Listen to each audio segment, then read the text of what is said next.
కనకధారకు స్వాగతం. ఇన్ జనరల్గా నాకనే కాదండి, ప్రతి ఒక్క తల్లికి వాళ్ళ పిల్లలు ఎప్పుడు ఏ క్షణంలో కూడా ఎలాంటి హాని జరగకుండా హ్యాపీగా ఉండాలి అని చెప్పేసి మనస్ఫూర్తిగా కోరుకుంటూ ఉంటాం.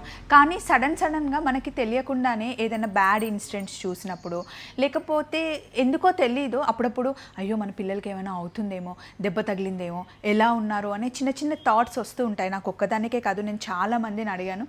అవును, నాకు అలాగే అనిపిస్తుంది, భయంగా ఉంటుంది, వేరే ఏదైనా చూసినప్పుడు మన పిల్లలకి ఎక్కడవుతుందో అని చిన్న టెన్షన్ ఒకటి మనకి అప్పుడప్పుడు రీజన్ లేకుండానే వస్తుంది.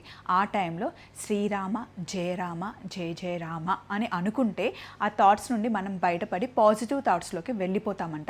ఇది నాకు పంతులు గారు చెప్పారనమాట. నాకు చాలా ఇలా అనిపిస్తుంది పంతులు గారు, మరి ఏం చేయాలి, గుండె దడగా ఉంటుంది అని అడిగితే, ఏం కాదమ్మా, రామనామం జపించు, పిల్లలు హాయిగా ఉంటారు. అది నీకే కాదు ప్రతి ఒక్కరికి జరుగుతుంది. పిల్లల విషయంలోనే కాదు, ఏవైనా నెగటివ్ థాట్స్ వచ్చినప్పుడు శ్రీరామ జయరామ అని అనుకుంటే అన్నీ బాగుంటాయంట. చూస్తూ ఉండండి కనకధార.